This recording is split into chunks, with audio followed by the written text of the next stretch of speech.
Thank you, Chairman Conaway, Ranking Member Peterson, and members of the committee. I appreciate the opportunity to testify today, and particularly want to represent my friend, Representative Gibbs from Ohio, and Representative Fudge for their service on this committee. Recently, our team audited EBT card usage to identify indicators of fraud or misuse. The main goal of the audit was not to find cases of fraud, but to search for structural weaknesses in the program that heighten risk. Our findings lead me to conclude that there are likely millions of dollars of fraud in Ohio's $2.5 billion program. The problems we found will not resolve, of course, the federal deficit, but fraud and poor management undermine public support for this program. We looked at a 6-month period in 2015. I have attached my entire report to my testimony, and in the interest of time, I will just point out a few of the more troubling findings. We identified 36 instances where dead people received benefits more than a year after their death. In some cases, someone was still using the card. Federal law requires at least an annual comparison of death records against beneficiaries, so the number should have been 0. There were actually more than 1,800 people who continued to receive benefits after their death, but for a period of less than 1 year. We also found 1,337 recipients with balances greater than $2,300, about twice the maximum benefit for a family of 8. Some 173 had balances of more than $5,000, including one who had more than $20,000 balance. If you can bank thousands of dollars, I would respectfully suggest you're not in immediate need. States may only expunge benefits after an entire year of dormancy. But if a card is used just once, even for a can of soda, that 1-year clock resets and balances can continue to grow. We also saw some unusual card activity. When was the last time any of us went to the grocery store and walked away with a bill of exactly $100 with no cents charged? We found 183,400 even some transactions, even dollar transactions worth $28.5 million. The scatter graph that you see on your monitors, your iPads, illustrates that there are sets of transactions by retailer that would provide fertile ground for further investigation, looking at those at the top. Or how often have you checked out of the grocery store at precisely the same time every month and had exactly the same total every month for 6 months in a row? We found that, and you can see the graphic there. We also found multiple purchases by one person at the same retailer within the same hour. A person we've dubbed recipient 9 used their card to make 6 purchases within 1 hour, totaling $1,555. When did you last spend that much on groceries? Recipients can use their benefit cards in other states, and we expected to see usage in our neighboring states. We did not expect to find usage in states as far away as Florida and Texas and Minnesota. We found $28.7 million that were spent outside of Ohio, more than a third of that spent in far-flung states. Are these recipients living in the other states or selling benefits or double-dipping? Important questions to answer. The Federal Public Assistance Reporting Information System, PARIS, which has previously been cited, uses data matching to identify people who might be receiving duplicate benefits. In conclusion, I do not believe that fraud is rampant in Ohio, but it does exist, and it is significant. Food stamp fraud hardens the hearts of good people and deafens their ears to the sound of hunger. Every dollar wasted or fraudulently spent as a dollar could be used for its intended purpose to feed the poor. For those who hunger and those who pay the bill, we owe a greater effort toward integrity. Thank you, Mr. Chairman. Thank you. I would say that also states have done an extraordinary job over the last 10 or 20 years, actually, in doing a lot of things to bring that error rate down. Things like technology, using technology, doing business process improvements, the simplified policies that Congress has made available to them has been very important because that also Could I ask on that? That brings me to this point. Mr. Yost brought up something, and I do think people are kind of baffled by this, and I do think it makes them a little skeptical. The payments after death or whatever. Is it a requirement to run those data matches like they did? Thank you. Actually, yes, they have to run them a minimum of once per year. Could Ohio run them more if they wanted to? They certainly could. Absolutely. You can run it as often as you want. Mr. Yost, what would preclude you from running that, say, quarterly? You would catch it sooner then. Actually, in the state of Ohio, it does get run more frequently. Those are referred to the counties, and they simply don't have the resources to follow up with them. Yeah, and that might my last question, just because I think you brought up a good point, and I heard you say a community in Minnesota, and I think your numbers were pretty staggering that would hit that. That seems to me to be one of those. Has somebody gone out there and see who's physically there and what is actually happening in that? Because it must be one retailer at one place. I mean, I don't want to jump to the conclusions, and I'm glad my colleague said that. People travel out of state for family emergencies. They travel, you know, just because you're hungry doesn't mean you don't go to a funeral or you don't go somewhere to see a relative. But I think when a number like that comes up, that suspends all belief. Do you get to go out there, if I could just ask on that? Does somebody We do not. Okay. Do not. All right. Thank you, Mr. Chairman. Gentleman's time has expired. Mr. Davis, 5 minutes. Mr. Yost, what changes do you recommend to federal law to allow state auditors to conduct more thorough and meaningful reviews of SNAP spending? There are three broad categories. The first is a series of just technical changes that are listed in our report. There's some useful improvements that can be made to the federal structure as it exists. The second is to allow purchase level data to the states. We were not, for example, the $1,500 in 1 hour purchase over 6 transactions. We have no idea what they bought. There's some reasons why knowing what's purchased and where can help us to lead to those that are monetizing benefits. Not to limit what they can purchase, just knowing what they did purchase, right? Yes, exactly, what they did purchase. I mean, it seems like it'd be obvious since we all have those rewards cards when we go to the grocery store, and they seem to print out the coupons of everything that I buy. So Yes. the technology's already there. The database is there, the information exists. I do not have access to it. Neither do my colleagues.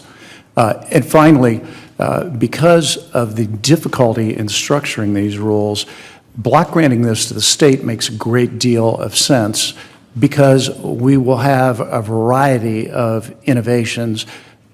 When the federal government makes a mistake on making a very hard decision, and these are hard decisions, these are hard luck stories, the iron law of unintended consequences means that everybody in the country suffers. If we allow the states to do it, when a state gets it wrong, only the people in that state are affected, and the innovations, the success stories are there with empirical proof for everybody else to pick up on. Okay, great. Anything that you would also recommend we do at our level? Thank you. I hope that you will find our report useful. Well, thank you. I'm sure we will, and I'll yield back the balance of my time. Chairman yields back. Ms. Fudge, 5 minutes. Thank you very much, Mr. Chairman, and thank you all for being here today. And forgive me if I sound somewhat concerned. I certainly am, since this is our 16th SNAP hearing. I wonder if we do anything other than deal with SNAP in this committee. Mr. Yost, obviously, from Ohio, thank you especially for being here today. But let me just ask you, you mentioned in your testimony as well as in your written testimony that you suggest there's like hundreds of millions of possible fraud in our program in Ohio, but you really have no basis to say that. If you look at the fact that balances on a card are not fraudulent necessarily, if you look at the fact that, heaven forbid, somebody would travel to Florida, a poor person, certainly they shouldn't leave their neighborhoods. If you look at the fact that you have nothing to tie one thing to another, how do you make a suggestion that there's over $100 million in fraud in the state of Ohio? I'm having problems figuring that one out.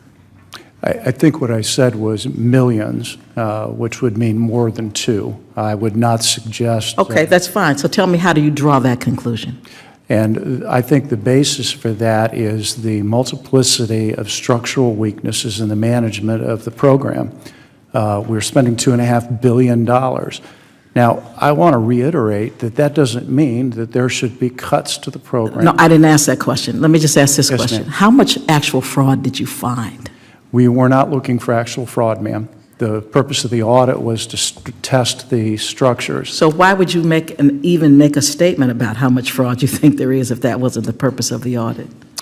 Because I have been asked numerous times, what do these structural matters, what do these structural weaknesses mean? I'm trying to give it a sense of the order of magnitude. What did it cost us to do the audit? I don't recall the precise number, ma'am. Well, from a report from the Columbus Dispatch, they indicate that there was actually about $31,000 in fraud found, and that the audit cost $48,000. I'm just trying to get to the point to figure out what it is you are trying to tell us, because I can't figure that out from what you wrote or what you said. At one point, you're saying you weren't trying to find fraud, but that's basically all you've been talking about is fraud. So I'm still having a problem making the connection. Let me just ask this question. Do you audit other federal programs? Yes, ma'am. Under the Federal Single Audit Act, we do the federal single audit for all federal programs. So what have you found in other programs? That's a very broad question. Can you help me understand what you're looking for? This is a very broad statement. I mean, have you found fraud in Medicare or Medicaid? And at what level? Sure, we find misspending in a variety of programs. We issued a report last year about some in the Department of Education. So are you some concerned grant about funds. those as much as you're concerned about this? I'm concerned about all of the misspending I So find. what about crop insurance? What has your audit found about that? I don't know that we've ever looked at crop insurance, and I don't know what the risk Ohio was an assessment is on it. agricultural state. It's a federal program. I'm sure that it is.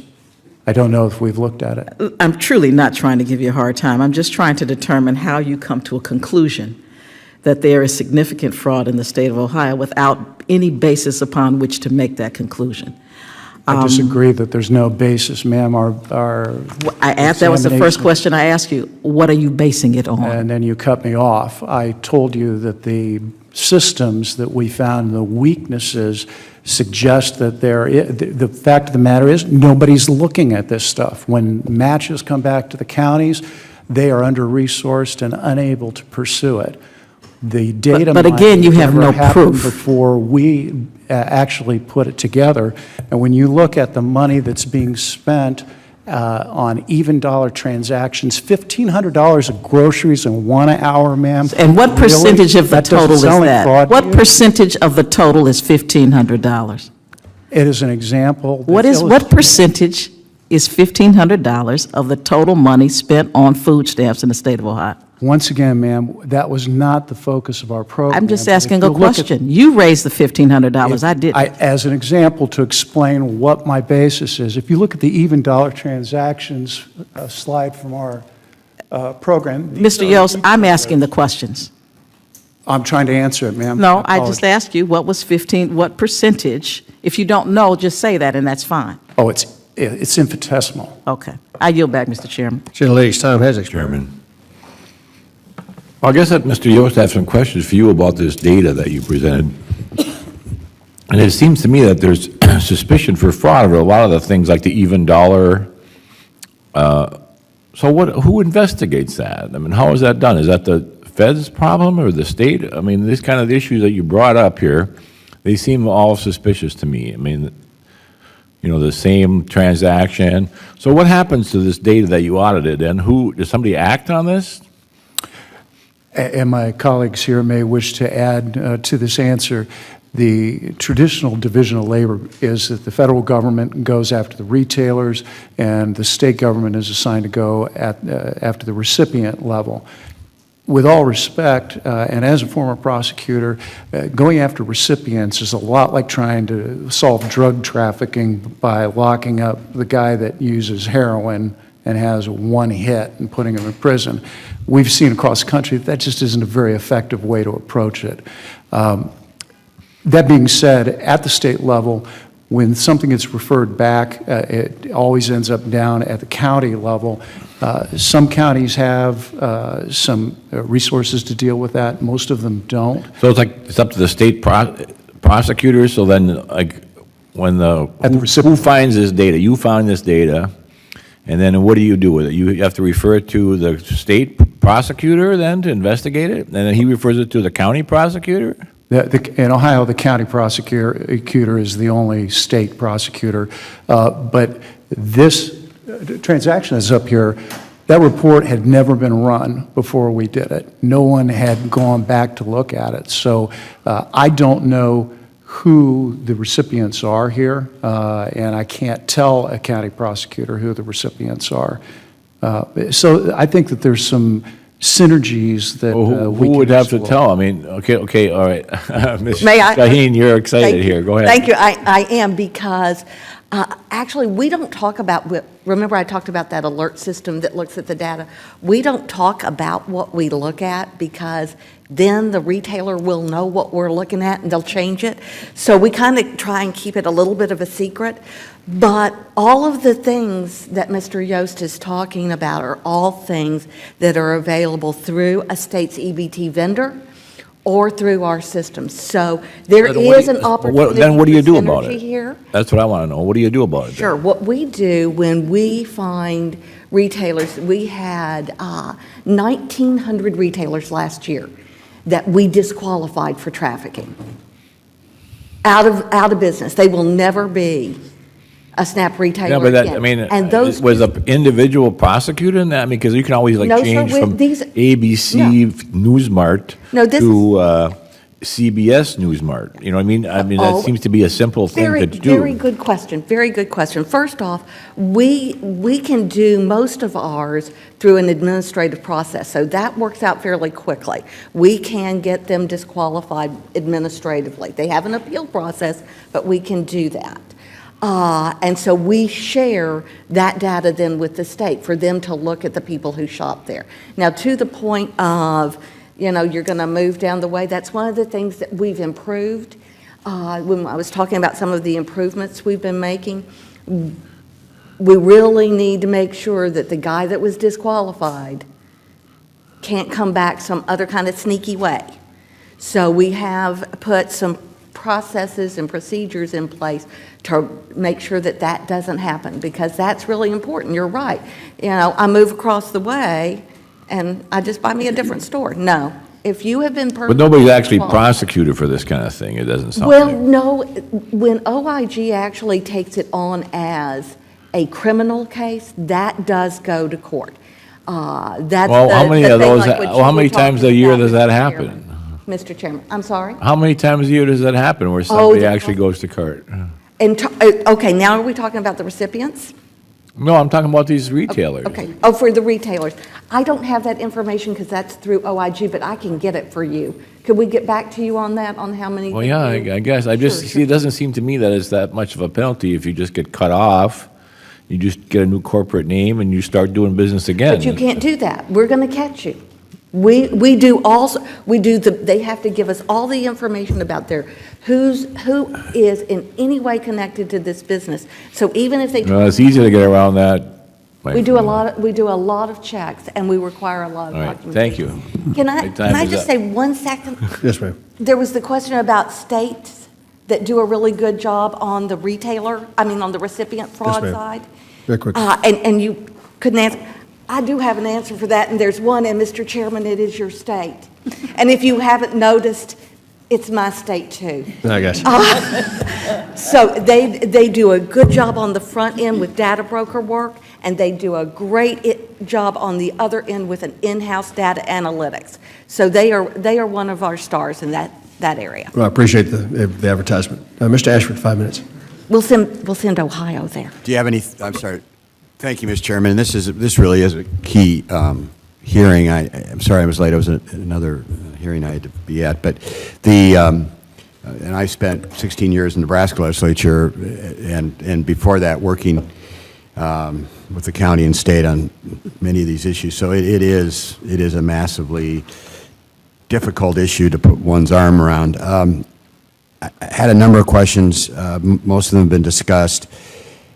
Let me just ask Mr. Yost. I mean, if in Ohio, the going after or pursuing fraud on the recipient level is very, very difficult, clearly hard to identify right away, and what do you do with it? And so tell me just a little bit more. Maybe you've already answered this, but how does that sort of investigatory work interface with what Ms. Shaheen has talked about? Because I think that's what she's talking about. But how does that, what do you notify USDA or Inspector General, whatever, of sort of a pattern of recipient fraud, or what do you do, and how do you relate to that?